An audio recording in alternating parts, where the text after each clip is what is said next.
So little Aurora there has this pet. She considers it a small dragon, okay? I don't know what species it exactly is. And they were rubbing noses during the whole Zoom call, like kissing. They were just like rubbing their little noses, and that little animal was sitting there holding its nose up to her and rubbing noses with her the whole time. I couldn't get over it.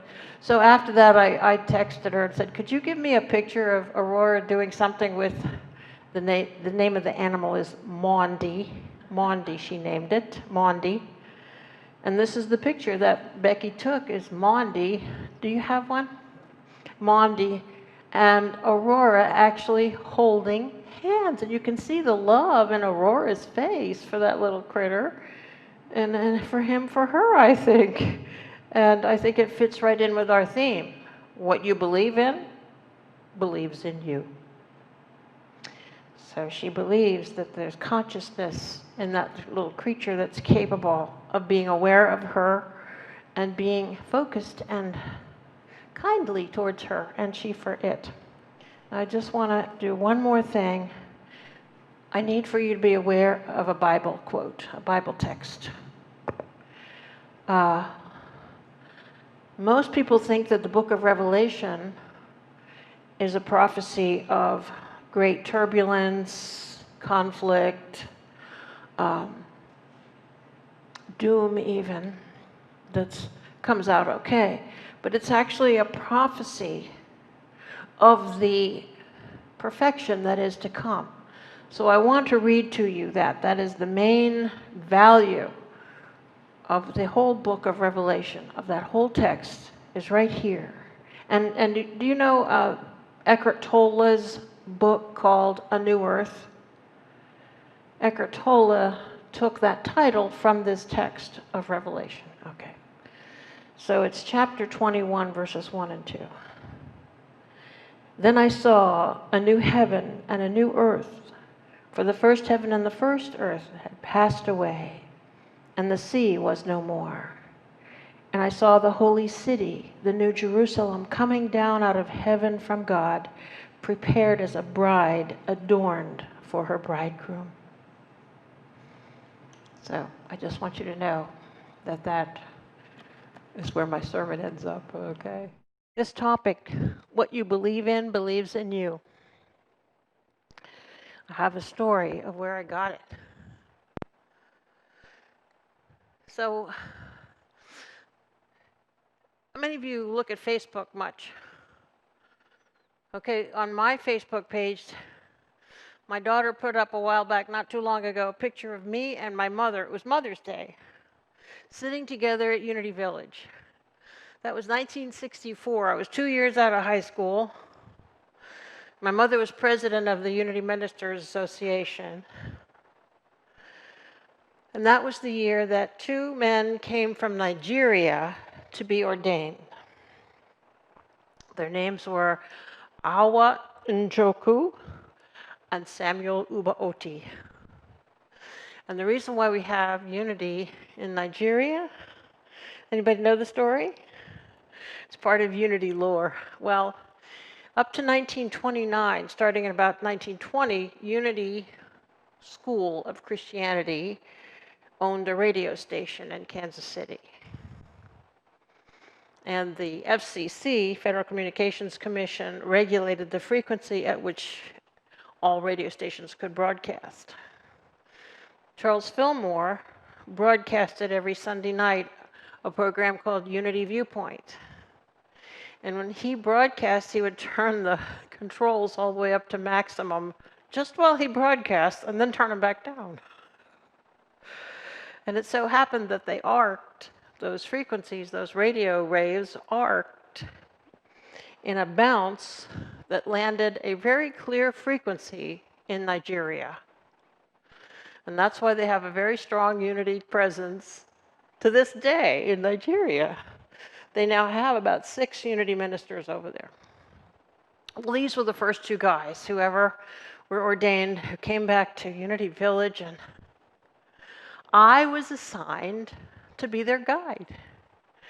I would pick them up at their room where they were staying on the village grounds, and I'd show them around where they were going and talk to them. And um, they spoke very good English. I remember what they said to me one time. They were always saying, they said this quite often, "My brother and I, we drink from the same cup."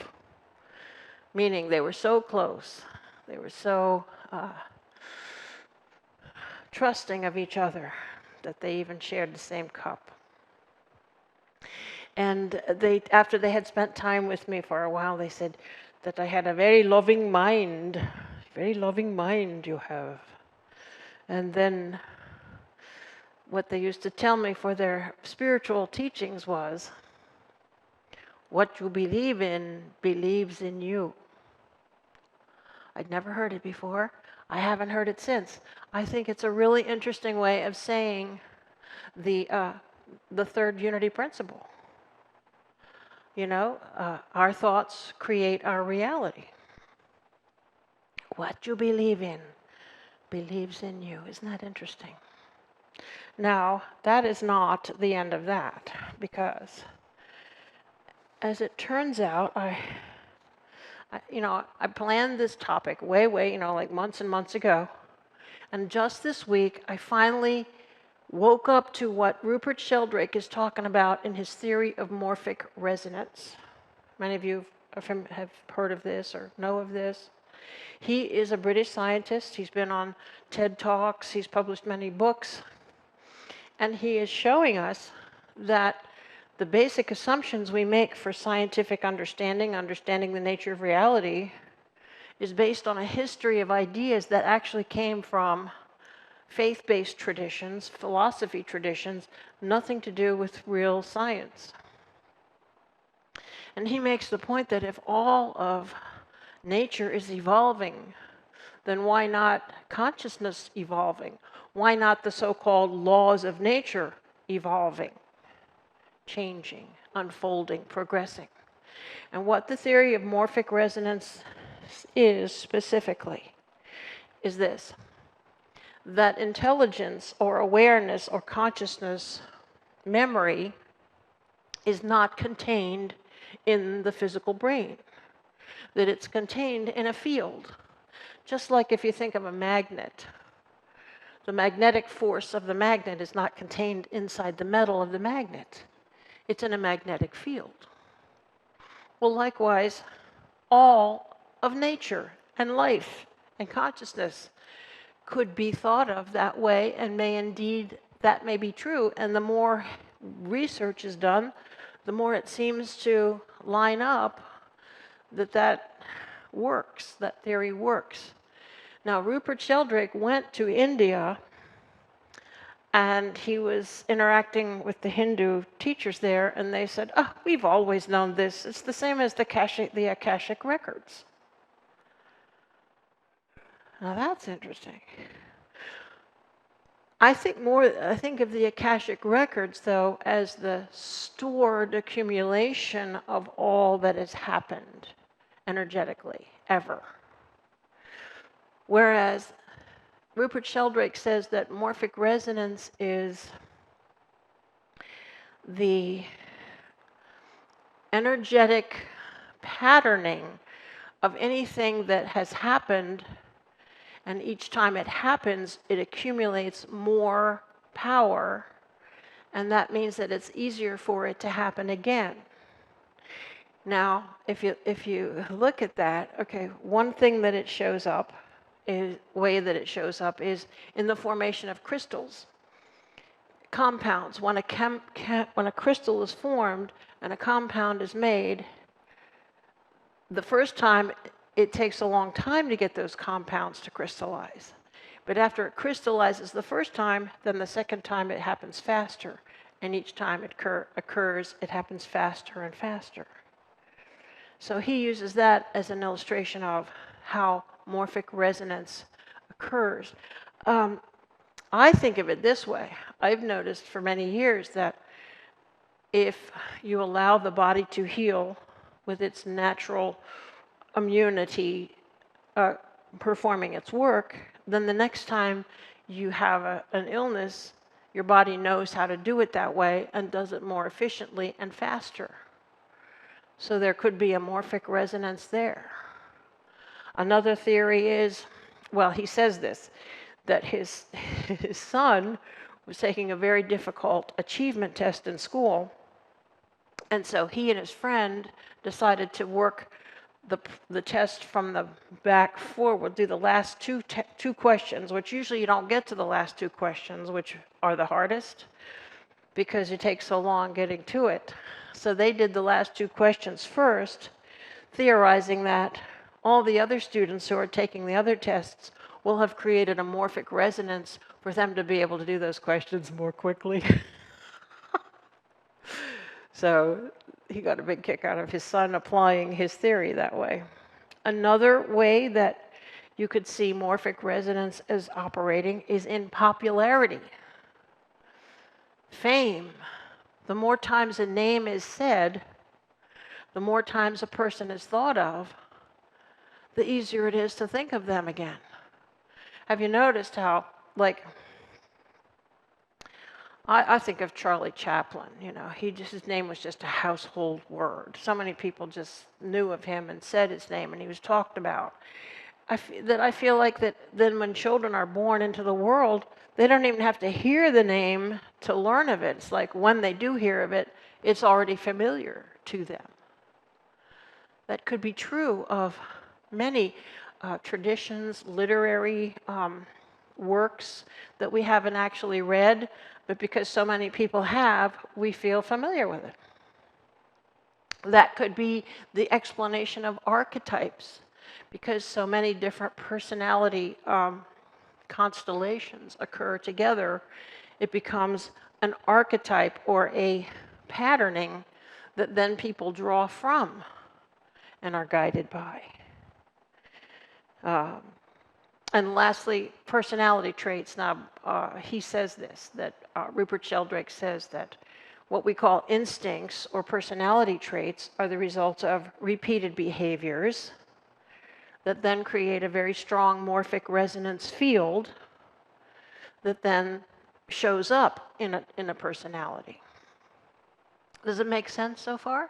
Are you getting? I mean, it took me a long time looking at this. Like, it sounded like far-fetched to me, but all of a sudden this week, it sort of clicked into place, along with this idea: what you believe in believes in you. Now, you know, have you ever had those times when there's just like something possesses you and you just do something you don't know why, and it turns out to bring you to some wonderful gift? So I woke up in the middle of the night this week, Wednesday night, and I wanted to watch a YouTube video, so I turned on my computer, and it showed up The Real Mary Poppins. So I clicked on The Real Mary Poppins. It was not it was a British production. Okay, now, do you remember when we had our sermon called "Have You Seen a Miracle"? Remember that? You all were here for "Have You Seen a Miracle"? Not you guys. You were here, Nikki. Yeah. So there were two books that I talked about in the program folder. One about miraculous. One was called "In Search of the Miraculous," which was about a spiritual teacher, a renowned spiritual teacher in Europe named George Gurdjieff. George Gurdjieff, who started a whole spiritual teaching, metaphysical teaching called the Fourth Way, where he taught that human beings are, for the most part, machines. They're not awake. And the process of spiritual enlightenment comes from not being a machine and waking up in consciousness. And he used a lot of the whirling dervish of the Sufi mystics as a way of getting there. Well, guess who the writer of Mary Poppins was a student of? Gurdjieff. Pamela Travers was born, and that's P.L. Travers, who wrote the Mary Poppins series. She was born in Australia. Now, there's a movie done about her life called Saving Mr. Banks. Has anybody seen that? It tells about how Walt Disney was just so desirous to be able to tell the story of Mary Poppins to the world because he saw the spirituality in it. And Pamela Travers says that when she started to write the Mary Poppins stories, she didn't conceive of it, she didn't analyze it, she didn't imagine it. It just popped out of her. It just came. And it kept coming. And it was Gurdjieff who encouraged her to keep writing this stuff, of how beautiful and spiritual and inspirational it is. Because if you look at Mary Poppins' qualities, you know, one thing is she never sabotages the bond of the parent with the child. She always heals it. She repairs the rupture between the parent and the child, and when it's healed and when they're connected, then she leaves. So in my lifetime, when I first started to really understand that Mary Poppins was a deeply spiritual parable, was when I worked as a nanny myself. And as I look back on it, I started to feel that Mary Poppins was an angelic presence that could just inhabit a person for a while. Because I was energized by that dynamic. I had those same qualities that Mary Poppins had: humor, discipline, and bringing the children into relationship with their parents. And you know how Mary Poppins always has the exact thing in her purse that is needed for the moment, no matter how preposterous it is? Well, an example of that happened to me. So I was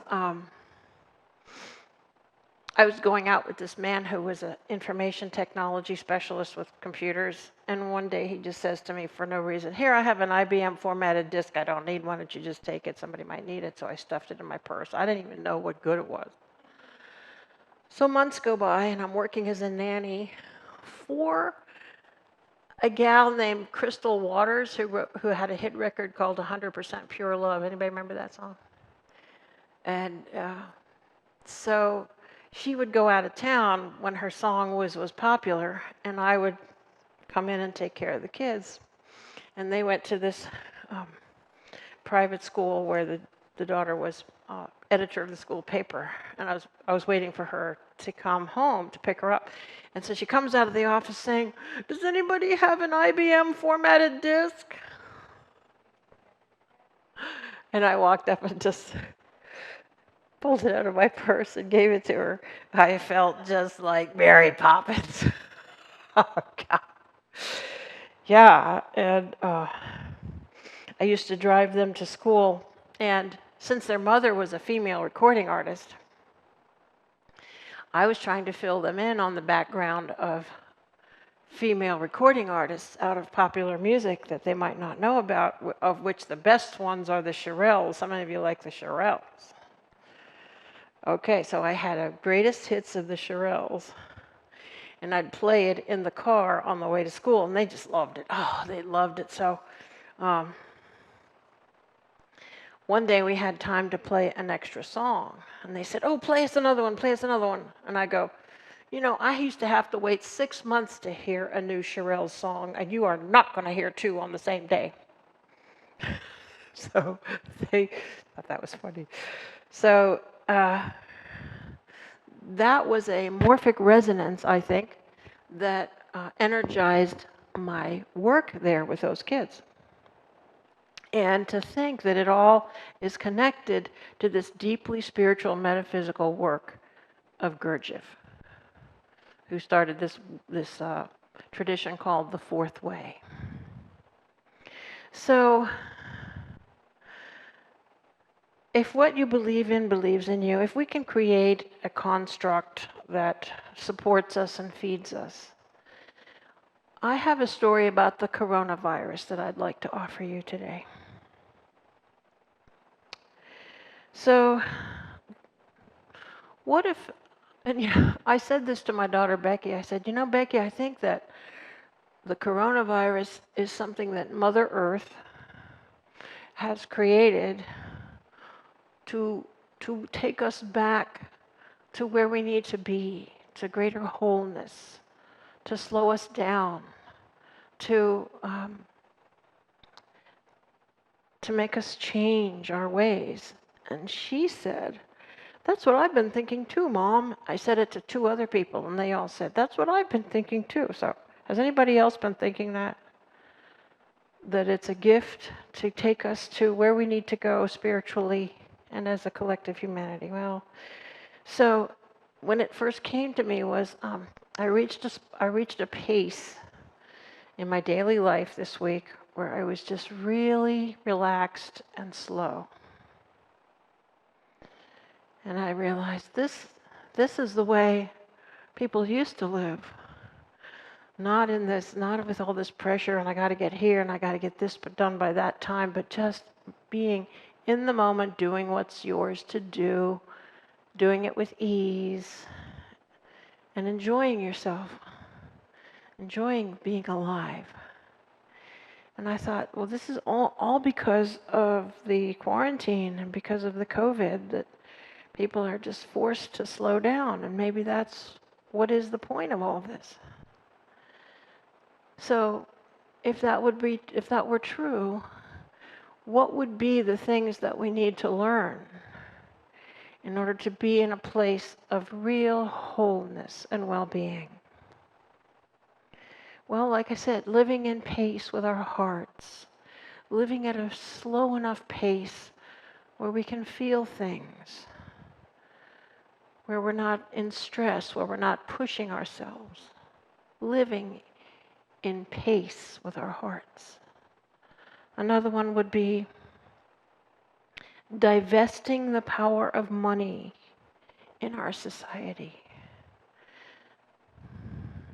That's a huge thing, and I hope no one accuses me of socialism. I'm not bothering with any isms. In fact, if I were going to write a book about the future of economic structuring for the world, I would call it The Future Without a Name. You know, but so many things pressure us about money. And I noticed in Germany, they have created something called universal liability, where if you lose something, if you have any loss, let's say someone drops your DVD player and breaks it, all you have to do is go to the Office of Universal Liability. You don't even have to have a receipt. You don't even have to have the broken one. They just trust you and say, my DVD player got dropped. They'll write you a check for a new one. And they find that this is cheaper than running courts for lawsuits. That's why. That there is no number of claims that could possibly outpace the cost of running courts. So that's why they did it, to save money. Another way of attaining true health for all humanity is to embrace the sanctity of everything, of all the elements, of all the creatures, to realize that natural living life is sacred, that our earth is sacred, that our air is sacred, that our waters are sacred, that our living things are sacred. And I want to say, seeing the Christ in people. You know, how we regard each other is such a discipline, it's such a strength to develop. When we see in every single person that light of Christ, their divinity. Remember how in her song, Alanis Morissette says, "How about remembering your divinity?" And the divinity of everyone. The divinity of everyone. And being sensitive to their hearts. Being sensitive to their hearts.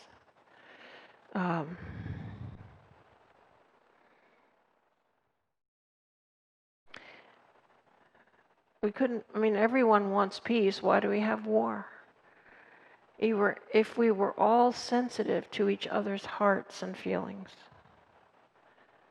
how much farther along we'd be. And sensitivity comes with spiritual awakening.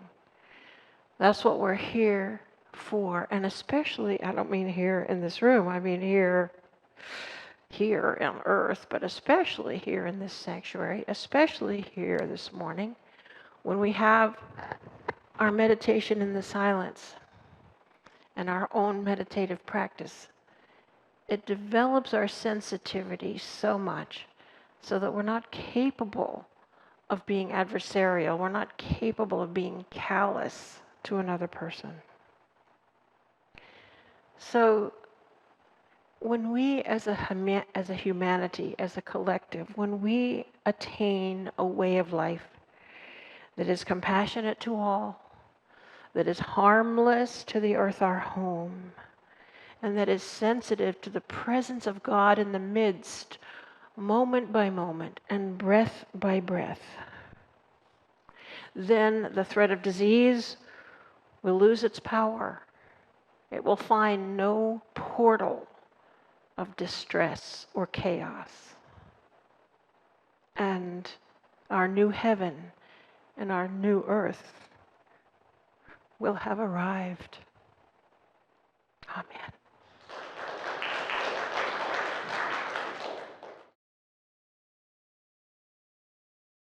And so in this space of sacred feeling, we breathe into our hearts. We breathe into that place of light within. And let go of all tension, the thoughts of the moment, the doings. We just set them aside and deeply, deeply, deeply relax. Relax our face, our neck. Relax our feet on the floor and drape our bodies gently in these pews.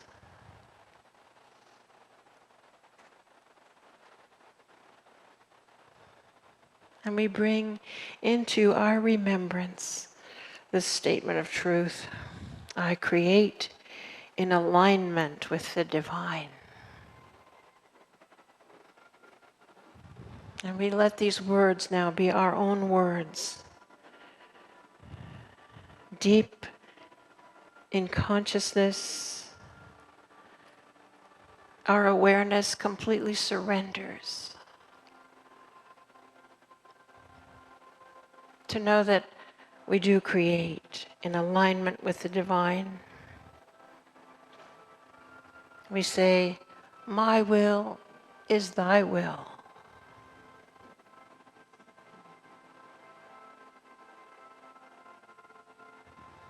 We allow the movement of our minds, our hearts, our imaginations to bring forth this new heaven and new earth with the highest ideals, the greatest freedom of possibility,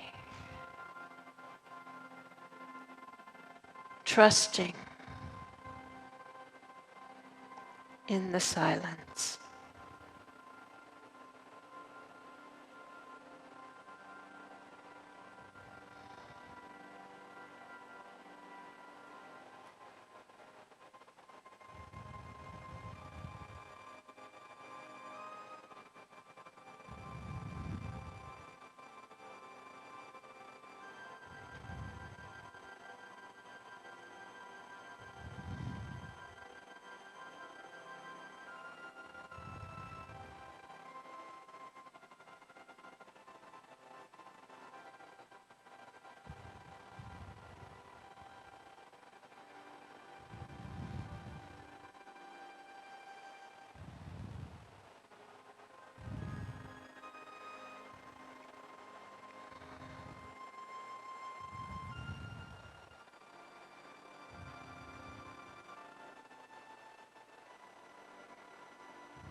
Unfolding in a divine plan we feel the connection of love as we move into the future hand in hand, as these mysteries we behold, as we are fed, guided, and healed. And so it is. Amen.